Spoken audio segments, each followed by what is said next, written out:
Back to the punt return issue. What is kind of the protocol there for Mississippi State on the replay, or kind of getting that thing reviewed? And if you could do anything differently, what would it be if there is anything? There's not a lot I can do differently. There's not a lot I can do differently.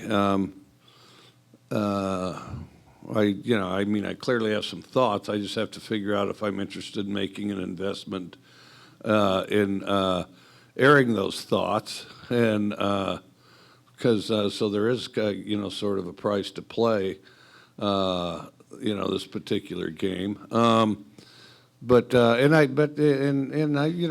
kind of reserved the right to do that, and it's still an option that's on the table.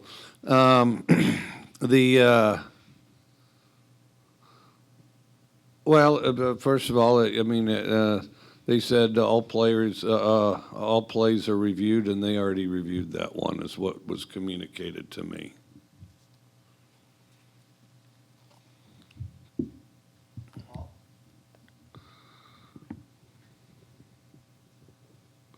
Kind of along those lines, but moving on, how quick do you have to get your team to forget that one and move on to the SEC Open?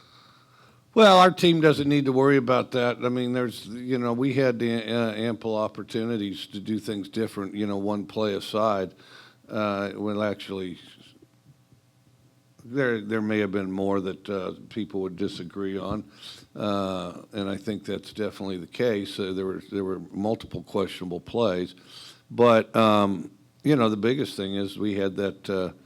We need to worry about ourselves. I mean, what we do is what's most important, and so they don't dwell on that at all. I mean, it's I handle that, and then our administration, and then in the league. So they handle that, and we focus on playing one play at a time. And we got to get better at that. That's the biggest thing. Hey, Mike. When watching the film again, or seeing Will and his performance, did you dissect anything new? What do you kind of want to see from him more? And do you kind of want to see him be more aggressive maybe the next time around?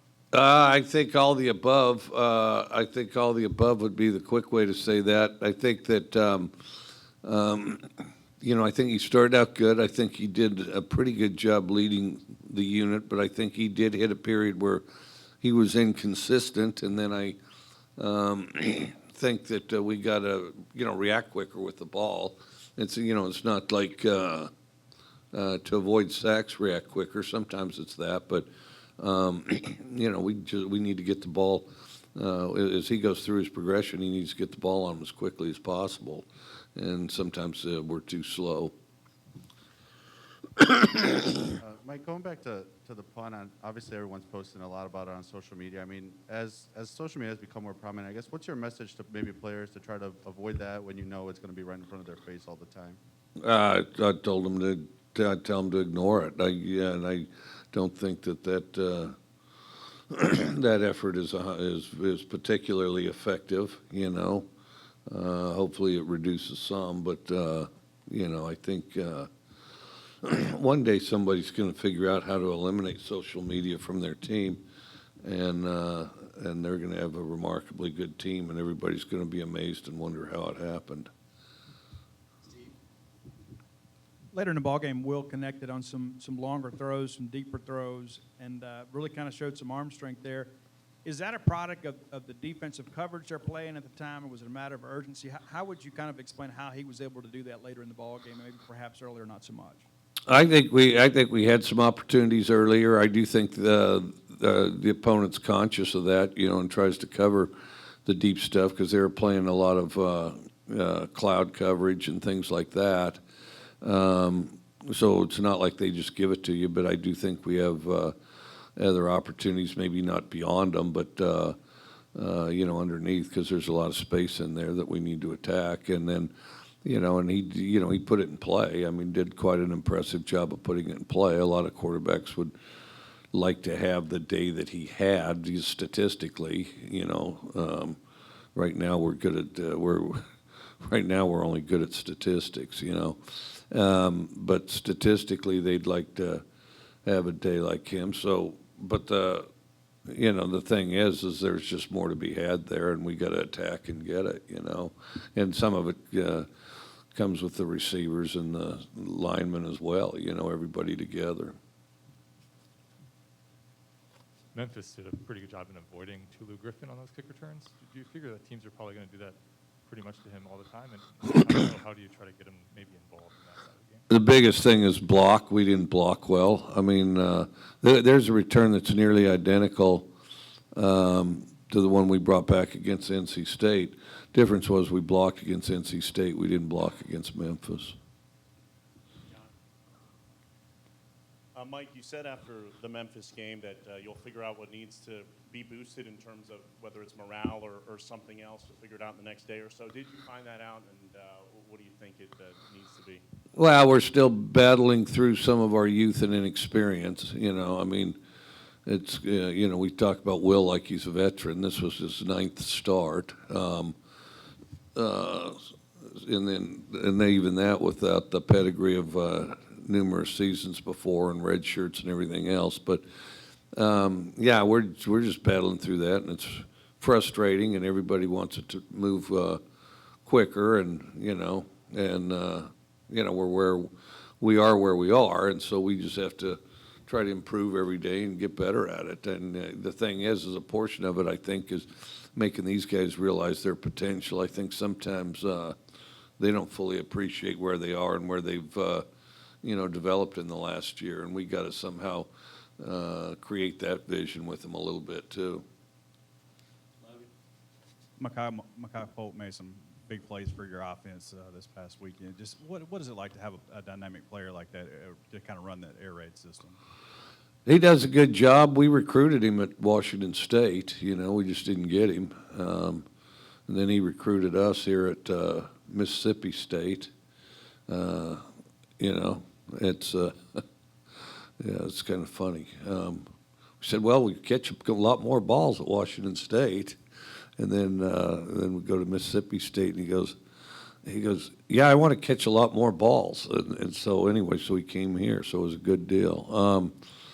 But he just needs to finish, be a guy that finishes plays. He's got to play through fatigue a little bit. He is dynamic, and he does play the ball in the air well, and he's a skilled guy, and I think he's really done quite a lot as far as not directly, but just put good stuff on film that we can use to illustrate as example for our other players.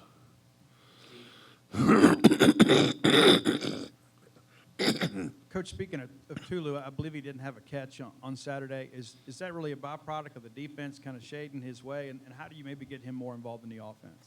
We need to get him more involved, and we've talked about that some. Right now what he does best is kick return, but I do think he's a good receiver, and he's really good on screens and all that stuff. So I think we got to get him more and more involved, and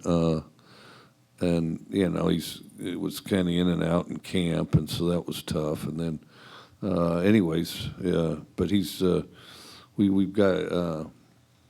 That's kind of the subject of nearly every meeting we have, and then sometimes he'll disappear on you as far as what he does. But he is kind of an intense guy as far as what he's able to do physically and things, and so we just got to get it all ironed out. I mean, he's another guy that's he started about 9 games also, so we got to get him rolling. Coach Archer Trafford getting the punting duties the other day. What did you think of him in his first game with you guys? I thought he did pretty well. I mean, I think we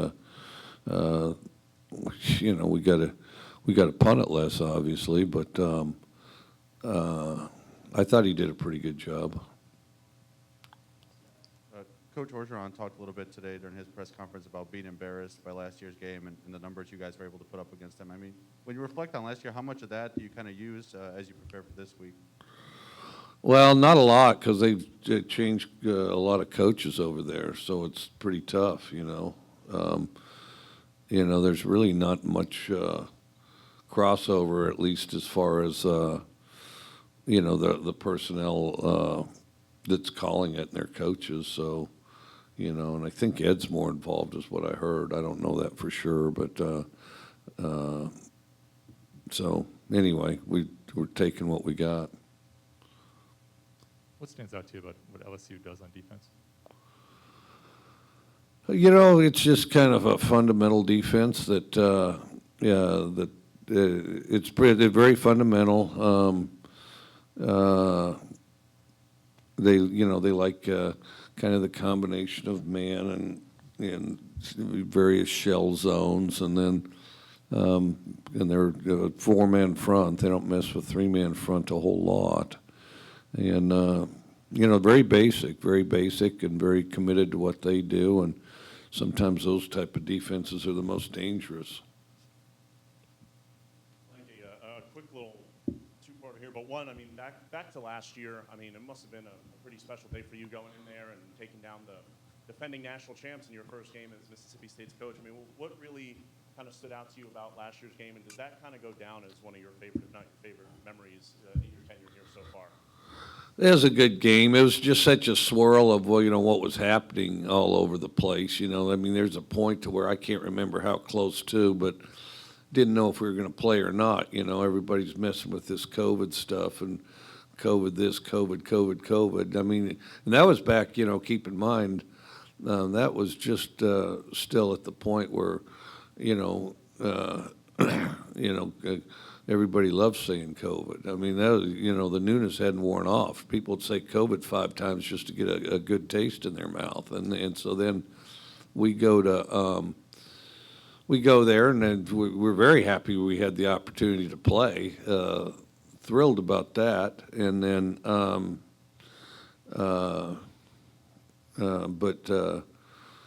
yeah, so then we played, and it was an intense game, as it is when you play LSU, because they're so big and fast. And then and it was a very explosive game on both sides. You know, big chunks of yards and things. And well, anyways, we won, and so it was a good and exciting game. A quick follow-up to that is now this year, I mean, what sticks out to you the most about LSU when looking at the film, and what are your thoughts on Max Johnson and what he could do to you guys? I think he's good. I mean, I thought he was good before, too. I think he's good. And then, you know, they're awfully similar. I mean, like, you know, some teams, some years you're better than others, but, you know, they're very similar to what they were last year as far as, you know, their style of play, that type of thing, you know. And I think, you know, like, most teams in the country, they're an emerging team. So, you know, what they are this week's tough to say. Coach, last year, I believe LSU played man almost exclusively. You know, how much zone have you seen from them, and do you think that kind of impacts how they'll play this year? Yeah, I did. I think it does. I think they'll play quite a bit more zone this year. They do play man still, though. You know, kind of between the man and zone so far this year's kind of 50-50. And then, of course, they got a new defensive coordinator, and he's been in the league for a while, and, you know, doesn't really have a specific body of work, you know. Coach, you guys have a top 10 defense in the country on third down. What is it about Zach Arnett's defense that makes you guys so good on that down? Well, part of it's being good on the other downs. You know, I think we've done a lot of good things, you know, defensively. We're still a little bit like offense. You know, we've got an explosiveness that we've got to improve on. I mean, last year, you know, we've got a lot of sacks. We got to get back to that. I think that, you know, we do a pretty good job on first and second down too, which definitely helps on third down. And but I think Zach and that group does a really good job adjusting to what a team tries to do, and then they don't give you the same look very many times. So it's definitely tough to play against. You said after Saturday that maybe an issue was your team kind of looking at the schedule and making some judgments. I mean, do you kind of hope that naturally goes away when SEC play rolls around and you see names like LSU? Well, I think that's the temptation of you know, of most teams. And I think really good ones, develop the discipline and the locker room mentality that they don't do that. And then there's others that, depending on, relative to who they play and who they are. I mean, some teams overpower their way through it. Occasionally you'll see, somebody that's got a lot of resources and they clearly undershot on somebody, and then it'll be some kind of a close game, and they just overpowered them. I mean, they're just stronger by a margin that they didn't get caught. So I mean, but it's I mean, around the country, there's a number of teams that every year there's surprises. Every year there's surprises. I mean, the surprising thing is if there's not surprises. One thing that I've kind of wondered, as a matter of fact, somebody ought to do a term paper on it. You guys like term papers. That's because I actually thought about. I minored in English, and all my classes, of course, were term paper classes. Then I went to law school, and at some point, law school will break you of your desire to write term papers. But anyway, what I've been curious about, and this is a genuine question, around the country, the seniors get grandfathered back in because they got an exemption for that COVID year. Yeah, he said enough. They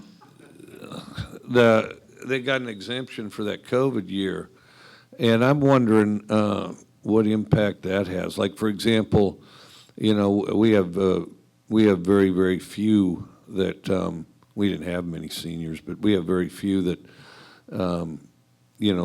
exercise the opportunity to have that extra senior year. Because we didn't have that many to begin with. But I've wondered how that stacks up on some of these other teams, that were kind of senior-laden type of thing. I mean, are there teams out there with 110 scholarships right now, that type of thing? I don't know how you get those numbers. I've been curious about that and where people sit with that, because I do know some teams were having trouble getting as many walk-ons into camp. To camp as they ordinarily do with regard to numbers, because the seniors that were still on scholarship. Anyway, so that's it. Appreciate it.